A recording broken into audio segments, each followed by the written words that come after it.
For me, as a really young writer, one of my big breakthroughs was understanding that people have these contradictions inside of them, and that if you're a novelist or a fiction writer, you can explore them. That was Allegra Goodman, prolific novelist and short story writer, whose books include most recently Isola, also Sam, The Cookbook Collector, Paradise Park, and Catterskill Falls, which was a National Book Award finalist. She has published 2 collections of stories, The Family Markowitz and Total Immersion, and a novel for younger readers, The Other Side of the Island. Raised in Honolulu, Goodman studied English and philosophy at Harvard and received a PhD in English literature from right here at Stanford. I'm Shayna Hammerman, and this is Cite and Sound, the Stanford Jewish Studies podcast. Here, we host conversations with scholars and artists as we explore Jewish scholarship, culture, and history. Listen to the voices shaping the Jewish studies conversation at Stanford University and beyond.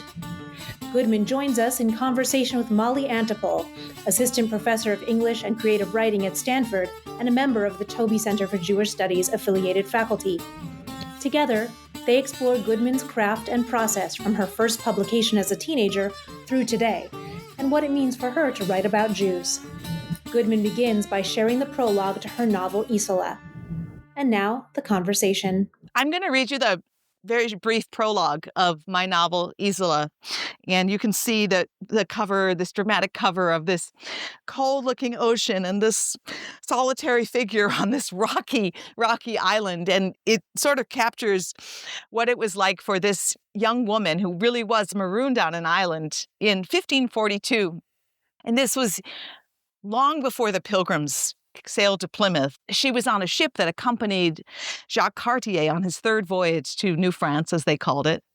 And this was so long ago that at that time they thought that if you kept sailing up the St. Lawrence River, you might get to China. They were still looking for the Northwest Passage, and all of Canada and the interior was unknown. They only knew sort of the coastline. And in the Gulf of St. Lawrence, if you've ever seen it, it's huge. And there are these little islands there. And she was set down on a deserted, uninhabited island. And it was very, very, very cold.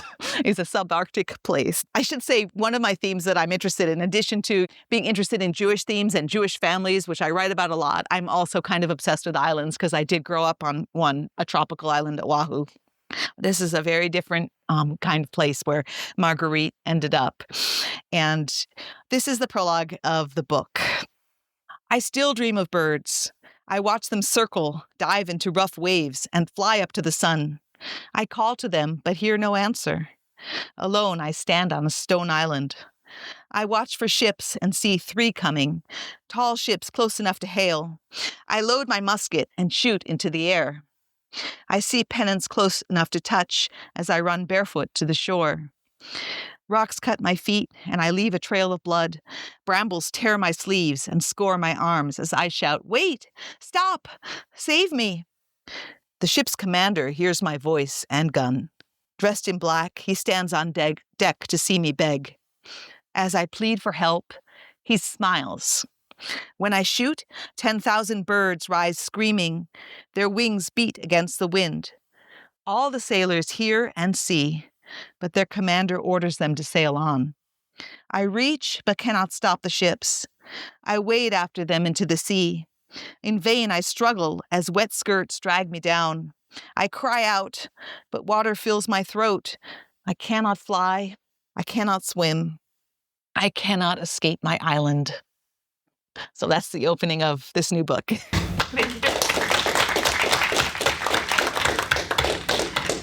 Oh, I loved hearing you read from it also. I just finished it. It's amazing because I feel like it's this incredible exploration of what it means to thrive and survive. She kind of felt like a female Robinson Crusoe to me. Exactly. That was what I was interested in writing about. Yes.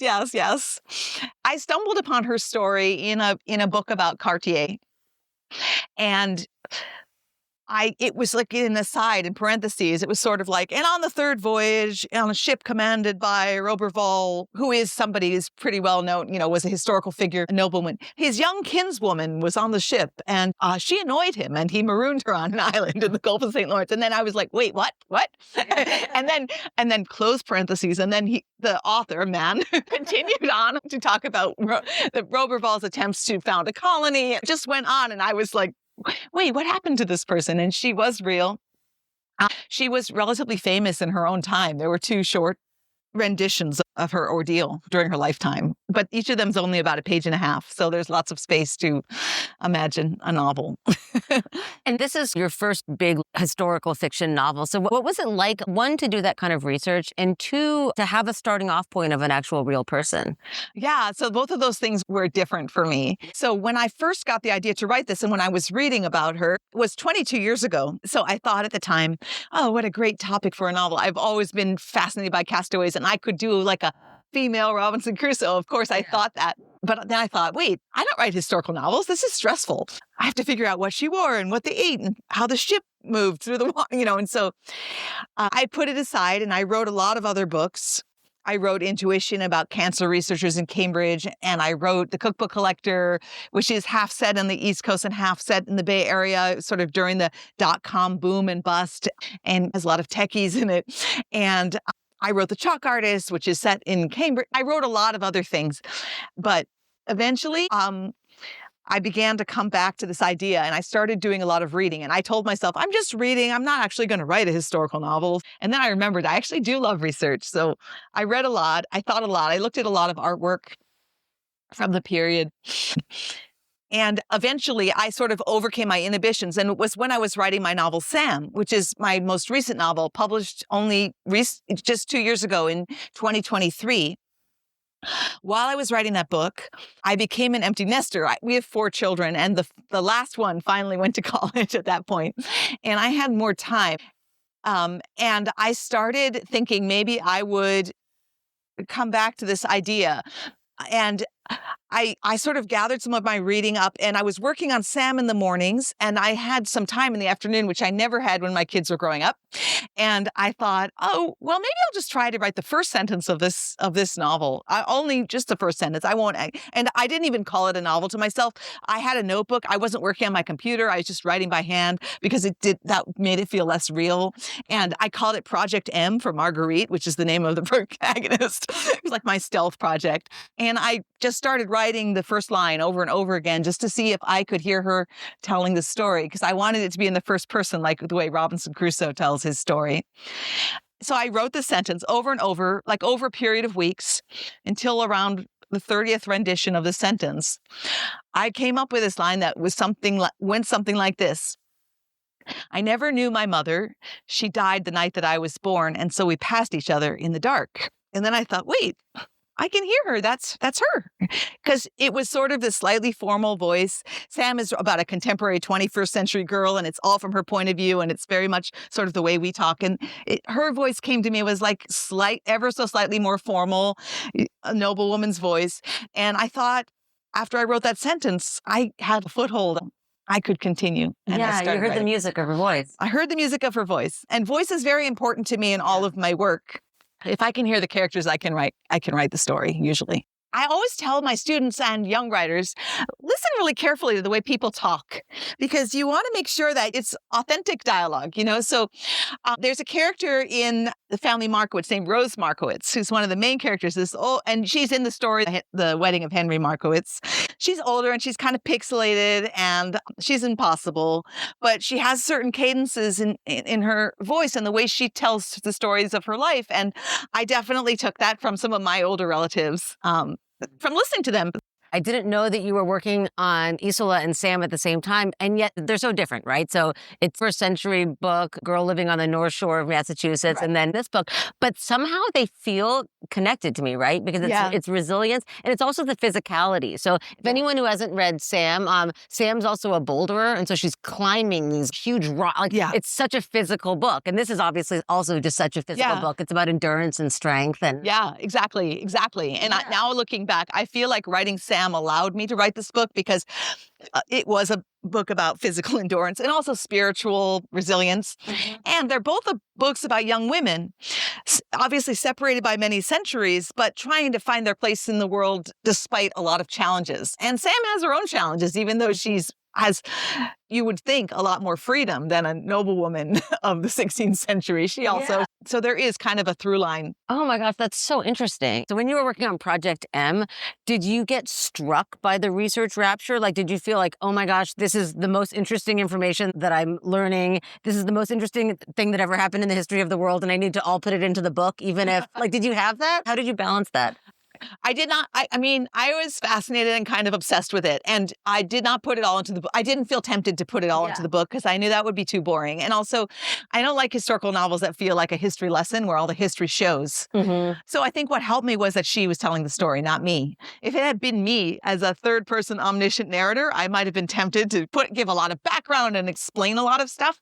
But when a person is telling their own story, they take for granted that the listener knows certain things. Like if you were telling your story right now of your life, you would refer to maybe the president. You wouldn't say President Trump, who had just been elected in January. Like you would assume that everybody would know that, right? So it was liberating to use her voice and just have her make assumptions and carry the reader along that way. Oh, I love that. There's none of the research weighs it down because it's just all coming from her. It's coming from her. So in a sense, and actually this is true of most of my writing, I sort of write in characters, even if it's the narrator. Yeah. Even if it's a third person narrator, I'm writing in character. So it's not so much me. It's more me performing that person. Yeah, it's like method acting. Exactly. Yeah. Exactly. Yeah. So do you always write in tandem? No, that was the first time I ever wrote in tandem because I never had time to write in tandem before. So before, like when your kids were home, you had, I would have like one session in the morning or when they were in school when I was good to go. And then in the afternoon, I didn't do any meaningful work. And then I'm not a night person. I don't like the night. So don't like writing things at night. So then when they were gone, when I finally stopped spending all afternoon going to the dance studio and ferrying people and preparing dinner, like just doing all the stuff that I did, I suddenly had a lot more time. This will happen to you. One day. I know now I'm like typing outside of basketball practice. Like exactly. In the car, I did that. Oh yeah. Or in the car in front of the soccer field. I mean, it's all good. It's very rich to live that way. Rich, yeah. It's wonderful. And I don't begrudge any of it, but I have a lot more time now. So my kids, when I first had this idea, my kids were 10, 7, 3, and a newborn. And now, 22 years later, they're 32, 29, 25, and 22. And my oldest son, the 32-year-old, who is an economist, a labor economist. And he actually said to me, I've noticed that since we all left home, your productivity has increased. And I was like, well, you don't need a PhD to figure that out. Right. I know, it's so true. I know, I was just reading someone's acknowledgments, a father of 3, and he said, and I want to thank this person and my children, without whom this book would have been written much quicker. Exactly. Oh, that's honest at least. Yeah, it's honest, yeah. So that's what I did when I became an empty nester. I love that. Oh my gosh, you had 2 really different books that feel like on one way so different, but they're actually, it's interesting to they're think about. They're thematically connected. Yeah, and they're in conversation. And I also think something that strikes me about all of your books, all of your 10 books, is also the way that ritual comes into it. There's the religious rituals that come in, but also when I was reading Intuition about the Cancer Lab, there are these scientific lab rituals that I had never even thought about until I read it in your book. Yeah, so can you just talk about what ritual means to you? Yeah, I'm really interested in ritual. I'm interested in religion in general. And you can sort of see that in all. This woman, of course, is a Catholic French person. She's not Jewish. But this book is very much about what she believes. And she has doubts and she has a crisis of faith on this island, because if you're brought up in that framework, it's very challenging to wonder why this would happen to you. Why is there providence? Is there a lesson here, or is it random that she ended up here? So she really struggles with faith. One of the things that really interests me about ritual is sort of ritual in our time, because we live in a very secular world, most of us, at a time where we don't need to do ritual. It's not ingrained. It's not a given that we would follow certain rituals, or worship in certain ways. It's a choice for many of us in America. And one of the questions that really interests me in all of my books, from my earliest stories till now, is why somebody would choose to maybe restrict their life or to structure their life in a way when they don't need to, when they have freedom to choose that, when they might not even been brought up that way, and then to return to that. What are they getting from it? What is it bringing them? I'm interested in exploring that. For some people, it's structure that they seek. It's shaping their days and their lives. And I particularly explored that with Jewish people in my stories. Yeah. It's community. It's the feeling of maybe never being alone. It's having someone during the hardest times of life, but then it's also all those restrictions and maybe it can feel alienating and all of that. Yeah. I know that the theme of this class is storytelling and community, but also what are rituals but stories that we engage in, right? They may be stories that we enact. There's a theater to them. Yeah. There's a narrative to them often. And to choose those scripts is very interesting. Not to reinvent the wheel, you know? Oh, absolutely. I was actually just talking about this with a lot of the students right before this, just this idea of family tradition and storytelling and how we tell stories. And I think about this so much with your stories also, what people don't want to talk about. And because of that, what are the things that they obsessively talk about, Yes. right? And that tension, it feels so apparent to me in your stories too. Yes. It was so great to go back and look at your earliest work and then to your more recent work. And to also just think about the way that intergenerational conflict, but also love and loyalty and just the way that all of that comes together in your work. Thank you. Yeah. Yeah, that's something I'm really interested in. All my books really deal with family in some ways. And even the book Intuition, which is about a lab, is about a work family. So the two PIs are like the parents and they have these postdocs there. And they're like the rebellious children, some favored, some less favored. There's a lot of friction there. I was really interested in those structures that people create for themselves. And what does ritual mean to you? Ritual means to me, interesting. I think for me, ritual is, okay, this is weird. I am not really a rule follower. I don't like being told what to do. I don't even like to go to a yoga class. I don't want somebody to tell me how to exercise. You know, I swim because I want to be alone. So that said, I also like to go to synagogue, which is very scripted, but I like to sit there and I like to kind of think my thoughts. So I guess I like to be free-spirited within a framework that has more meaning for me.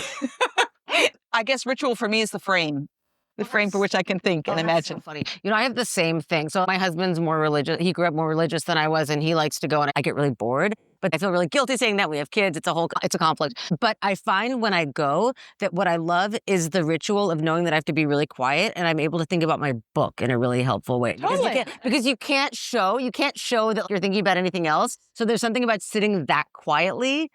Yeah, I like to sit quietly. But you're right, it's a quiet rebellion because I feel guilty that I don't really want to do that on Saturday morning, that I want to, sleep in. I will say that I'm not totally tuned out. I like hearing the Torah reading. I like thinking about the words of the prophets. I like that poetry. I like the singing. But I also like to think my own thoughts within that framework. Yeah. People always talk about how you should unplug. What better way to get away from your phone, to stop checking your emails, to stop thinking about the news, which is overwhelming, than to go to a space with other people who are also unplugging. And that's another thing I think for me, I'm more interested in communal ritual than individual ritual. So that makes so much sense. Do you set out to write about these things, or they just kind of spin out naturally for you? Like these ideas of ritual and community and family? Yeah, I guess I start with the characters and these things bubble up. I think you can't help but express all your obsessions in your work. But I don't start with an abstract, sort of a concept or a schema. When I write, I start from the particular. And then I watch these themes kind of develop. And it's the voice too. So yes. Yeah. I was thinking about with your books, obviously there's the incredible, physical, plot-based, action-based urgency of some of these, but then some of them, it's really coming from character, right? And it's coming from these intergenerational conflicts. But with all of them, there's a feeling of urgency, of something's about to happen, and this is why we're so absorbed. Does that always happen for you? Have you ever worked on a project that just kind of lost its blood and you had to abandon it? Or how do you? Yeah, I've definitely abandoned projects. Yes, I have abandoned projects. And any of you who write things, it's okay to try things and it doesn't work out.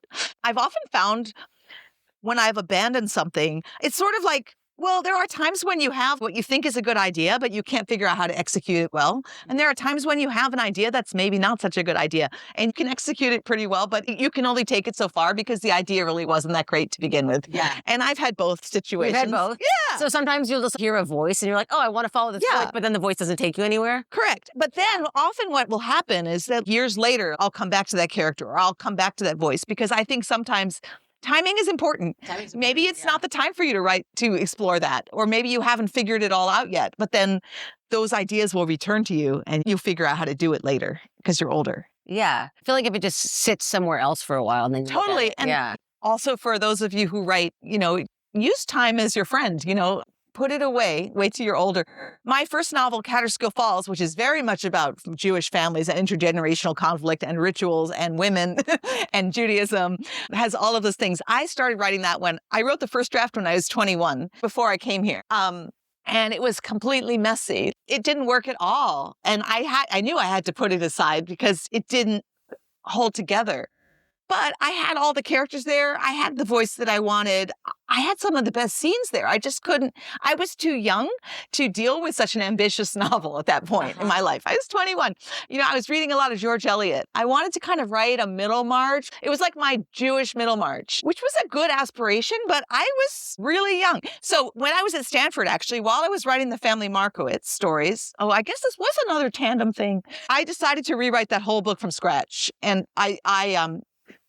every word I rewrote. So what did that mean? Did you even look at the first draft or you just wrote what you remembered? Wrote what I remembered, really. Wow. I didn't even really look at the first draft that much. And so then you wrote Catterskill Falls. So you wrote 2 books while you were doing your PhD? Let me clarify. My husband finished his PhD in 4 years because he was a theoretical computer scientist.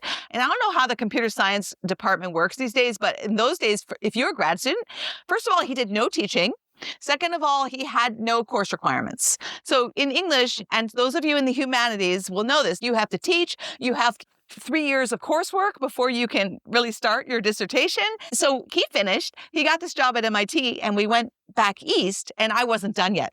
So I was at that time working on these 2 things, but I was in Cambridge. So it wasn't just at Stanford, but during my graduate years. So Catterskill Falls is kind of big, ambitious, and it does feel that it has the heft of a Victorian novel. Yeah. So what were the elements that felt too hard to put together when you were 21? Because you had the character, you had the scene. So when I was 21, the thing about that book, it's in the third person and there are multiple points of view and multiple storylines. And I just couldn't figure out how to keep it moving and how to juggle the different points of views at that point. But I think that writing the Family Markowitz and those stories, which are all about a family, but each of them has different points of views. Each of those stories is from a different point of view and they kind of add up. I was sort of training myself. And after that experience, I was able to come back and manipulate the material properly. So you had character, right? You had scene, right? I had strong ideas about the Jewish community in America and these immigrants and what the whole thing was. I had a lot of these ideas, but I didn't know how to dramatize it or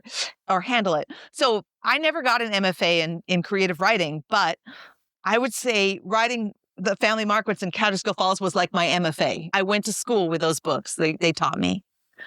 And then you taught in an MFA for a long time. I did. I've taught an MFA. Yeah, you taught at Boston University for a long time, right? Yeah, I teach there on and off. I'm teaching there in the fall. When I first started teaching in an MFA program, the students were telling me things. I talk about ritual and culture. I didn't understand some of the things they were asking me about. They were like, oh, we can't speak while our story is being workshopped, right? And I was like, well, why not? I didn't know that there was this thing where there was a ritual in some workshops where the writer was silent while the work is being critiqued. And I was like, feel free. I didn't know. I have my students talk also. I'm exactly. They get to decide. Yeah, there are different philosophies about this, but I just didn't have any experience. I didn't even understand that this was a discussion, that there was a controversy. Oh, I think it's so great also because they're getting someone with the whole literature side though. I did have literature side. Yes. Yeah. So thinking about so many undergrads here, people in English, a lot of people who are writing books, I really want to think about the fact that total immersion, which, I mean, this story collection, I really didn't know that you were an undergraduate when you wrote it. But these stories, they move from Hawaii to Venice Beach to Oxford, England, and back again. It's this really seamlessly constructed and really ambitious story collection. And you were writing them as an undergrad. So can you just talk about your experience of what that was like? Who was reading them? Yeah. So I was really a kid. I mean, I didn't think of myself as a baby at the time, but now I look back and I was like, oh my God, I was a baby. My very first story, variant text, which is in total immersion, and you can find it in Jewish anthologies in various places. I started that one in high school. I wrote that in high school. So it was from when I was 17 till when I was about 20, I wrote the stories in that book. And I went to Harvard at the time, and I was this kid from Hawaii, and when I got to Harvard, I had over the summer submitted this story to Commentary magazine, which, as you all know, is this sort of conservative, political, Jewish journal, but they also sometimes published fiction. I think they may still publish some fiction. And my parents got it. I always remembered it as very boring because there were no pictures, but I think my parents suggested, why don't you just send it to them? So I had sent it to them. And the editor there, the managing editor who did all the work, the woman who did all the work, named Marian Magid, actually wrote back, and she was like, "Dear Ms. Goodman," and this is typed, this is in the 80s. I was intrigued by your story. It doesn't really work for us, but we'd be interested in looking at other stories that you've written. And I was like, oh my God. First of all, does she know that I'm 17? And also, I'd only written one story. So I quickly wrote another one and sent it to her. And that one she accepted. And I found out it was accepted the day I arrived in college, which was really a weird situation. Yeah. But I had validation that I was a paid writer. I was at that point, 18. And I developed a relationship with that magazine and with her.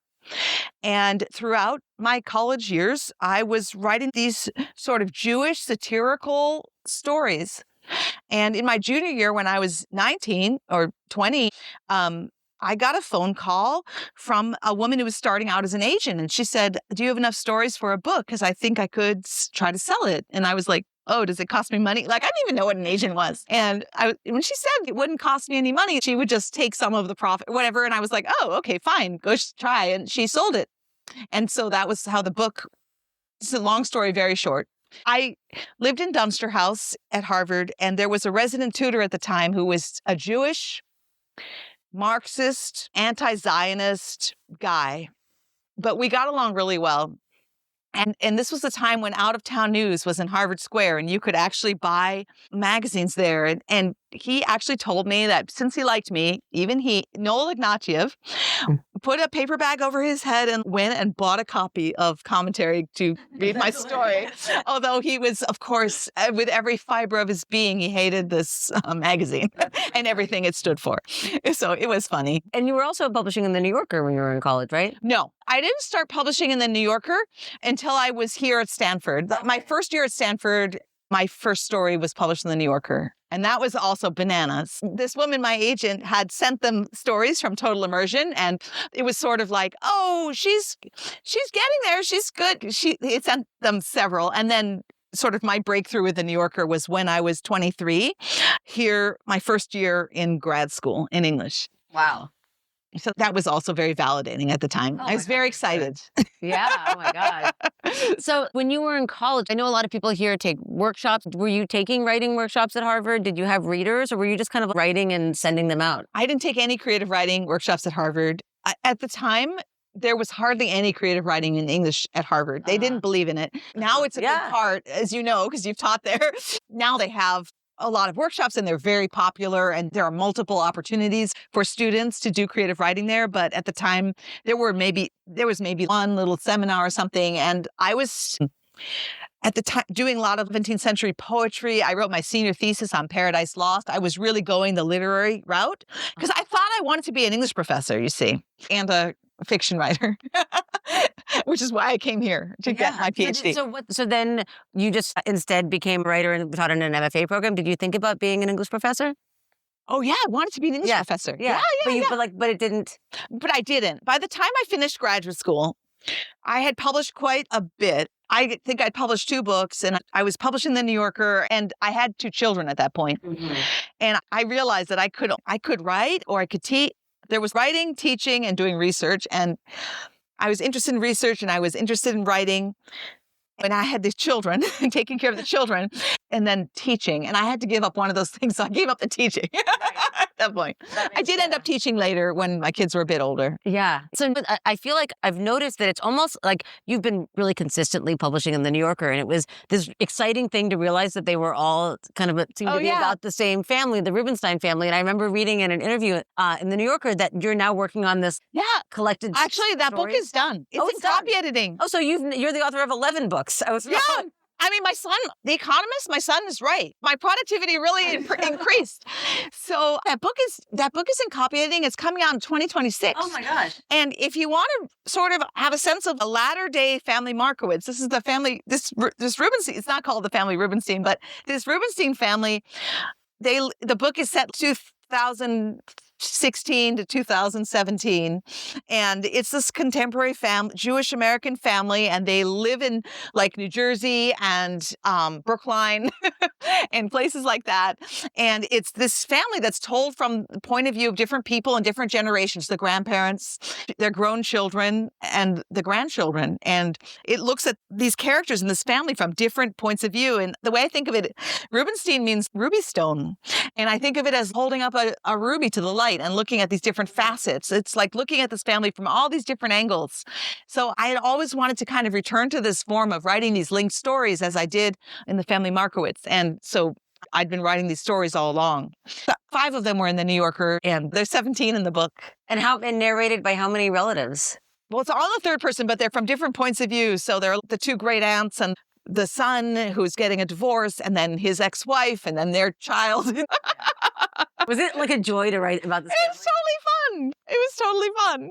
Was it happening where you were writing one and then getting it published and then writing the next one? Because it almost felt when you were like a serial novel. Like Dickens or that's Fitzgerald, exactly right. Like that's where exactly like you right. get the right. So that's Yes, it was like that. I wrote one and then I wrote another, and they were getting published in sequence. So your readers are kind of following this family in the same way that you're writing. They definitely haven't all been published in magazines. Only like 6 or 7 have been published in magazines. But yes, they're all in sort of sequence. And when you read them together, it feels like this kind of serial novel.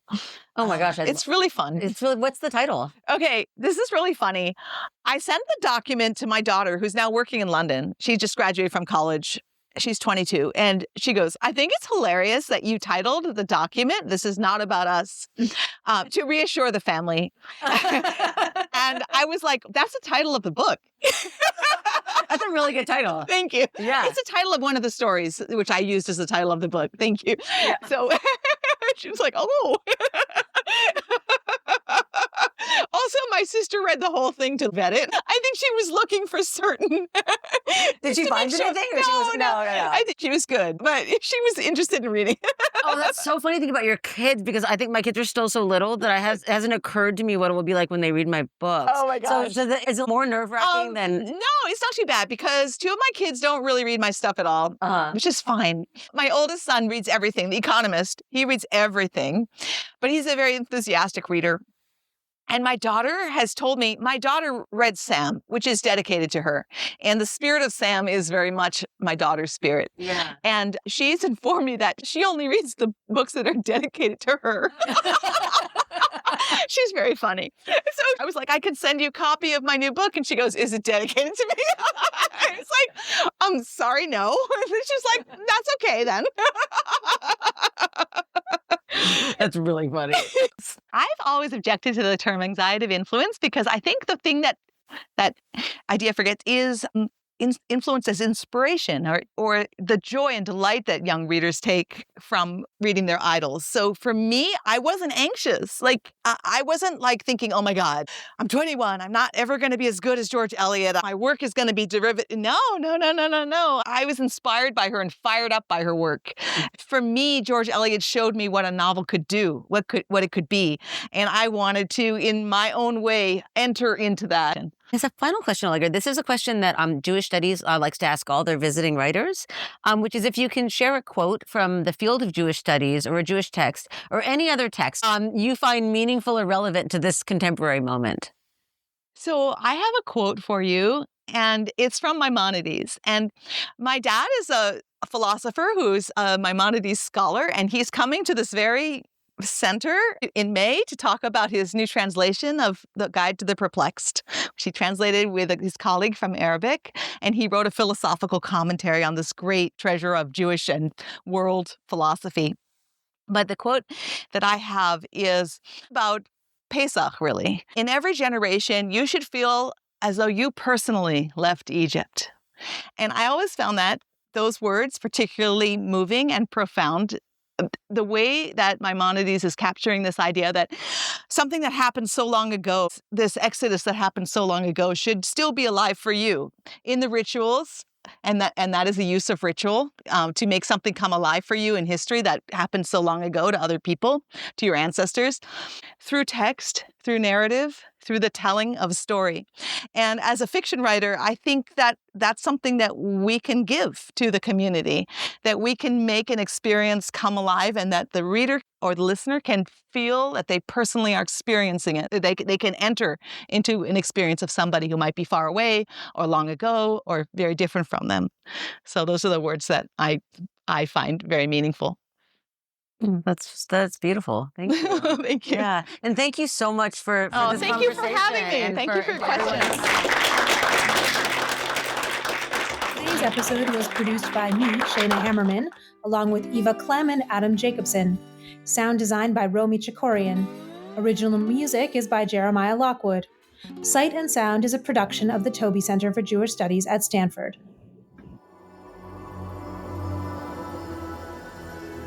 Stanford University.